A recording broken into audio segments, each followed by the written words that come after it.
नमस्कार साथियों, welcome to नाम नॉलेज हब। कैसे हैं आप लोग? आशा करते हैं अच्छे होंगे और आप सभी की तैयारी शानदार तरीके से चल रही होगी।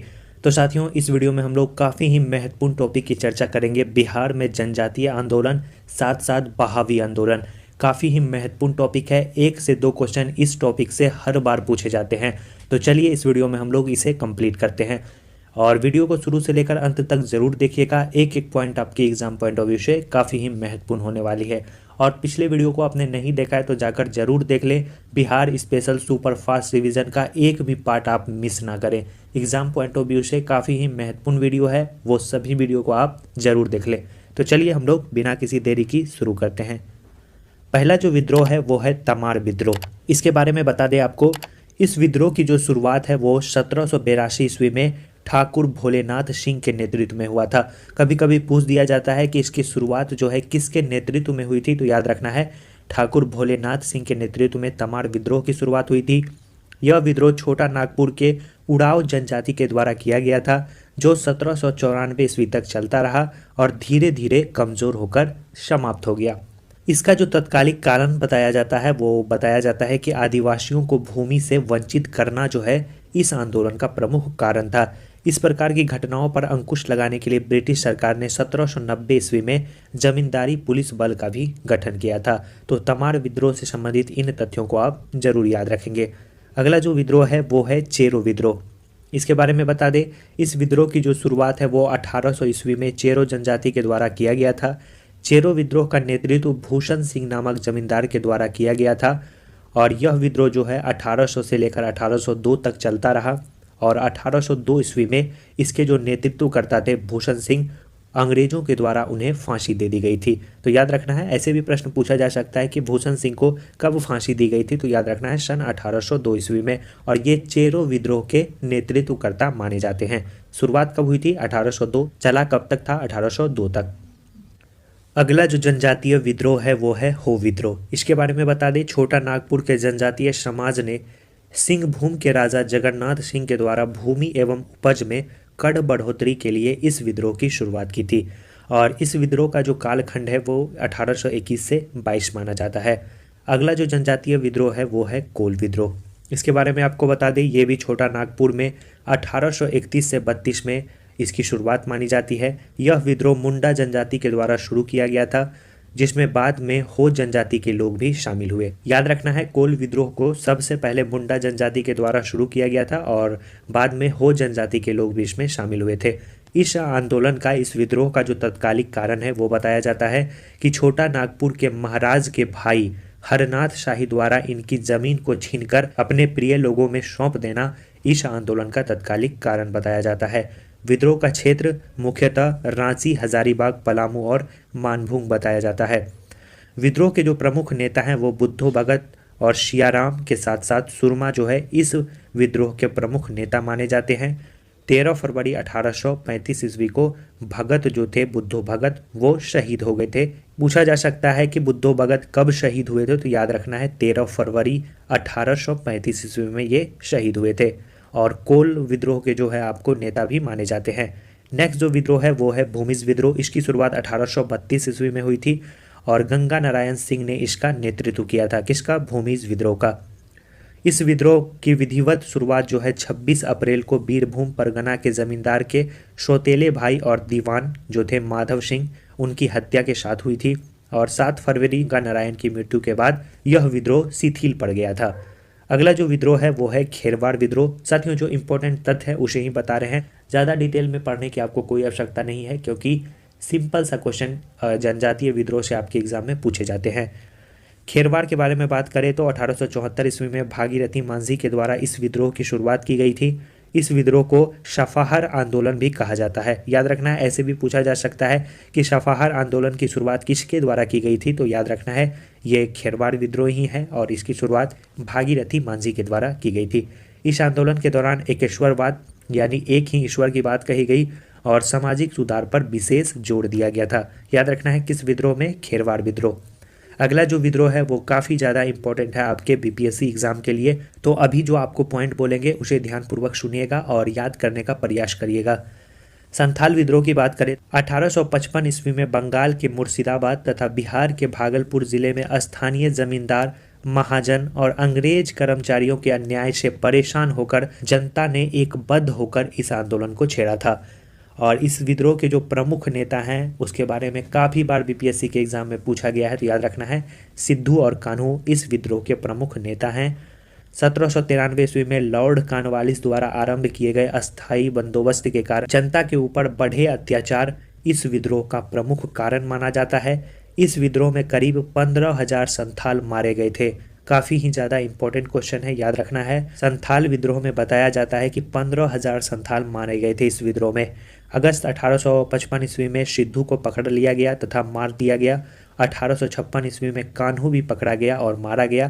तत्पश्चात जो है संथाल विद्रोह ठंडा पड़ गया, यानी शिथिल पड़ गया था। और इस विद्रोह का जो परिणाम निकल कर आया वो आपको याद रखना है। अंग्रेजों ने इस आंदोलन को निर्ममतापूर्वक कुचल दिया, यही इस आंदोलन का जो है परिणाम था। क्षेत्र का जो शासन है वो गवर्नर जनरल के अधीन कर इसे बहिर्गत क्षेत्र घोषित किया गया। यह क्षेत्र संथाल परगना कहलाया। और नोट में आपको एक बात याद रखना है कि कार्ल मार्क्स से संबंधित है, एग्जाम में पूछा जाता है, ये स्टेटमेंट याद रखेंगे। कार्ल मार्क्स ने अपनी जो पुस्तक है नोट्स ऑफ इंडियन में संथाल विद्रोह की जिक्र की है। याद रखना है, पूछा जाता है कि कार्ल मार्क्स ने अपने पुस्तक नोट्स ऑफ इंडियन में किस जनजातीय विद्रोह की जिक्र की है, तो याद रखना है संथाल विद्रोह है। उन्होंने कहा है कि 7 महीने लगातार छापामारी युद्ध के बाद 1856 में यह विद्रोह दबाया जा सका था। उनकी पुस्तक में ये लिखा गया है। अगला जो विद्रोह है वो भी आपके एग्जाम पॉइंट ऑफ व्यू से काफ़ी महत्वपूर्ण है, वो है मुंडा विद्रोह। वर्ष 1899 से 1900 में बिरसा मुंडा के नेतृत्व में छोटा नागपुर क्षेत्र में इस विद्रोह की शुरुआत हुई थी। इसे मुंडा उलगुलान विद्रोह भी कहा जाता है। इस विद्रोह में महिलाओं ने भी अहम भूमिका निभाई थी। याद रखना है, पूछा जा सकता है कि किस जनजातीय विद्रोह में महिलाओं के द्वारा अहम भूमिका निभाई गई थी, तो वो विद्रोह था आपका मुंडा विद्रोह। आगे बढ़ते हैं। इस विद्रोह की जो शुरुआत है वो मुंडा जनजाति की पारंपरिक व्यवस्था खूट कुंटी की जमींदारी व्यवस्था में परिवर्तन के कारण इस विद्रोह की शुरुआत हुई थी। और इस विद्रोह के जो प्रमुख नेता हैं वो हैं बिरसा मुंडा। इनसे संबंधित तथ्य आपके एग्जाम में पूछे जाते हैं, तो चलिए देखते हैं। इनका जन्म 15 नवंबर 1875 ईस्वी में चालकंद रांची में हुआ था और 15 नवंबर को इसलिए हम लोग जनजातीय गौरव दिवस के रूप में भी मनाते हैं। इसे धरती अब्बा या जगत पिता के रूप में जाना जाता है। इस स्टेटमेंट को थोड़ा सा घुमाकर भी दिया जा सकता है। इसके जो अनुयायी थे इन्हें जो है धरती अब्बा का अवतार मानते थे। याद रखना है बिरसा मुंडा को, इसीलिए कहीं कहीं आपको बुक में देखने को मिलेगा कि इसे धरती अब्बा भी कहा जाता था। इसने एक नारा दिया था, कटोंग बाबा कटोंग, साहेब कटोंग कटोंग, रानी कटोंग कटोंग। ये किसका नारा था? याद रखना है बिरसा मुंडा का नारा था। वह जनजातियों लोगों को सरकार को लगान नहीं देने के लिए कहा करते थे। फलतः उन्हें गिरफ्तार कर रांची में बंदी बना लिया गया था। इसके तत्पश्चात महारानी विक्टोरिया की हीरक जयंती के अवसर पर 1898 ईस्वी में बिरसा को कैद से मुक्ति दिया गया था। उसके बाद जो है याद रखना है, मोस्ट इम्पोर्टेंट पॉइंट है कि 3 मार्च 1900 ईस्वी को बिरसा मुंडा को चक्रधरपुर के जंगल से सोते हुए पकड़ा गया था। ये क्वेश्चन पूछा गया है बीपीएससी में कि बिरसा मुंडा को चक्रधरपुर के जंगलों से कब सोते हुए पकड़ा गया था, तो याद रखना है वो डेट आपको याद रखना है। वो डेट है आपका 3 मार्च सन 1900 ईस्वी को इसे पकड़ा गया था। अगला जो पॉइंट है वो है कि 9 जून, सॉरी यहाँ पे 3 जून के जगह आप लिख देंगे 9 जून सन 1900 को रांची के सेंट्रल जेल में हैजा के कारण बिरसा मुंडा की मृत्यु हो गई थी। ये डाटा साथियों कहीं कहीं बुक में आपको अलग अलग देखने को मिलेगा, लेकिन एक्यूरेट डाटा आपको बता रहे हैं। याद रखिए आप 3 मार्च 1900 ईस्वी को बिरसा मुंडा को चक्रधरपुर के जंगलों से सोते हुए पकड़ा था और 9 जून 1900 ईस्वी को रांची के सेंट्रल जेल में हैजा के कारण बिरसा मुंडा की मृत्यु हो गई थी। यहाँ तक कि विकिपीडिया ये बताता है कि बिरसा मुंडा को जहर देकर मारा गया था, लेकिन जो मेनली बात है वो आपको याद रखना है, इससे ज़्यादा आपके एग्जाम में नहीं पूछेगा। अंग्रेजों के द्वारा याद रखना है कि 1876 ईस्वी में संथाल परगना काश्तकारी अधिनियम लागू हुआ। मुंडा जाति की खूट कुंटी व्यवस्था को मान्यता मिली थी। छोटा नागपुर काश्तकारी अधिनियम नवंबर 1908 ईस्वी को लागू हुआ था, धारा 21। ये सभी तथ्यों को आपको याद रखना है, एग्जाम में प्रश्न पूछे जाते हैं। अब हम लोग देखेंगे साथियों लोटा विद्रोह। इस विद्रोह की शुरुआत 1857 की क्रांति से एक वर्ष पूर्व मानी जाती है। मुजफ्फरपुर के कैदियों ने लोटा के लिए इस विद्रोह को किया था। याद रखना है, सरकार के द्वारा पीतल के जगह लोटा जो है आपको मिट्टी का दिया जाने लगा। इसी को लेकर कैदियों के द्वारा यह विद्रोह किया गया था। काफ़ी ही मज़ेदार विद्रोह है, याद रखेंगे लोटा विद्रोह 1856। याद रखेंगे 1857 की क्रांति से एक वर्ष पूर्व। साथियों, थोड़ा सा आपको साउंड आ रहा होगा तो उसे आप इग्नोर करेंगे।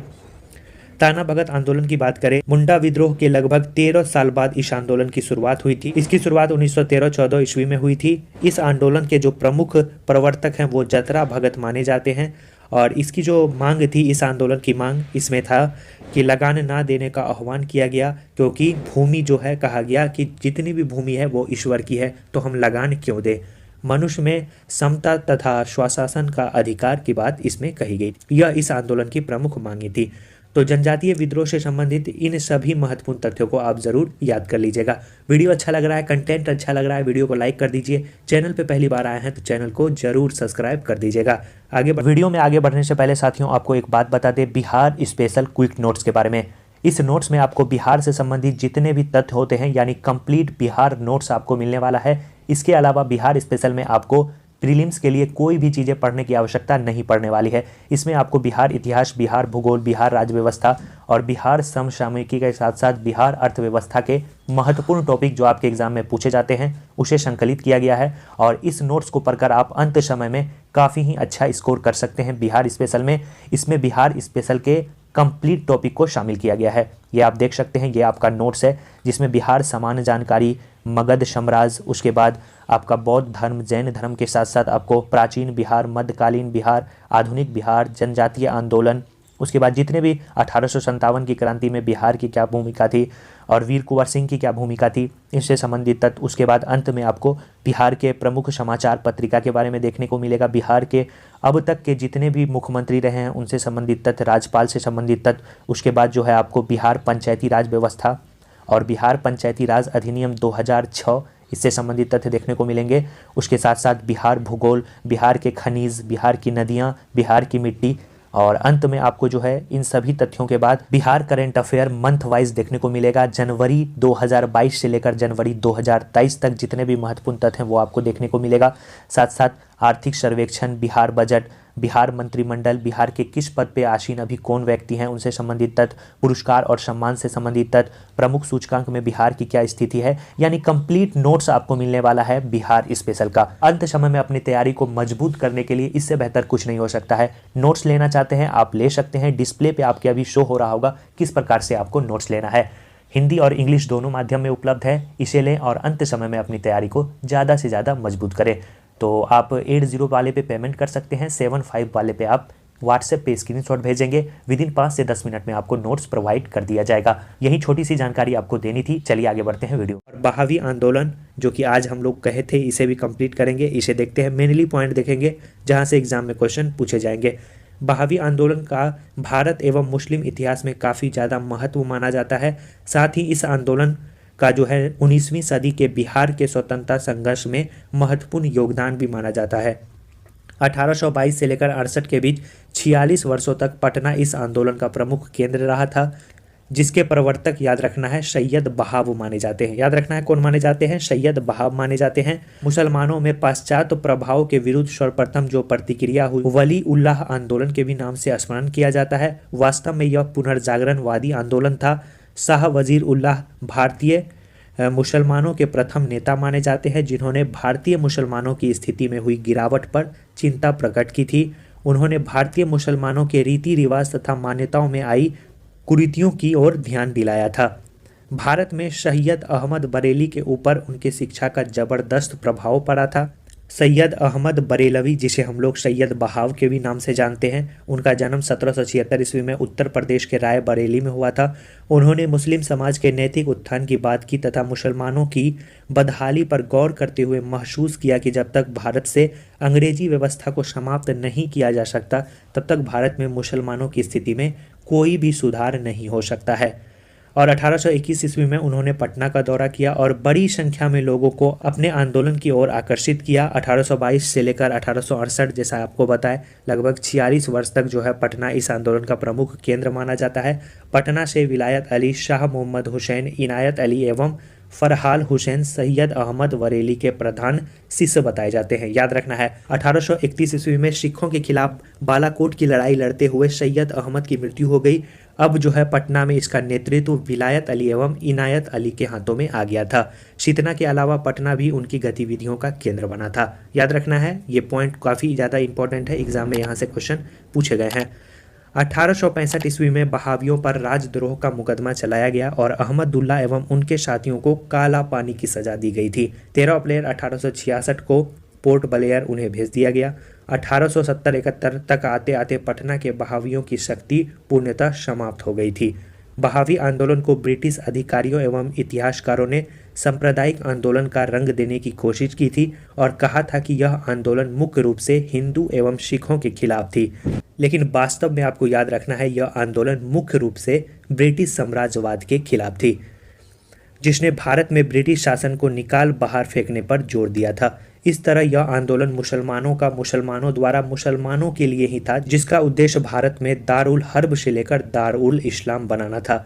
इस तरह बहावी आंदोलन के माध्यम से बिहार में राष्ट्रीयता का अप्रत्यक्ष या प्रत्यक्ष रूप से काफ़ी विकास हुआ और यह अपने वास्तविक उद्देश्य भारत को अंग्रेजी सत्ता से मुक्त कराने में काफ़ी सहायक भी सिद्ध हुआ बहावी आंदोलन। तो बहावी आंदोलन से संबंधित इन सभी तथ्यों को आप ज़रूर याद कर लीजिएगा। तो साथियों, वीडियो कैसा लगा? वीडियो अच्छा लगा तो वीडियो को लाइक भी कर दीजिए। ऐसे ही शानदार कंटेंट आपको इस चैनल पे देखने को मिलेंगे और नोटिफिकेशन बेल जरूर ऑन कर दीजिएगा ताकि कोई भी वीडियो अपलोड हो तो आपको सबसे पहले उसका नोटिफिकेशन मिले। और नोट्स लेना चाहते हैं ज़रूर लीजिए और इस वीडियो का PDF आपको नाम नॉलेज हब टेलीग्राम पे भी मिल जाएगा। नीचे डिस्क्रिप्शन में लिंक दिया गया है, जाकर सभी वहाँ पे ज्वाइन हो जाए। हो सके तो वीडियो को दोस्तों और ग्रुप में शेयर भी कर दीजिएगा। चलिए साथियों, मिलते हैं ऐसे ही शानदार वीडियो के साथ नेक्स्ट वीडियो में। तब तक के लिए धन्यवाद।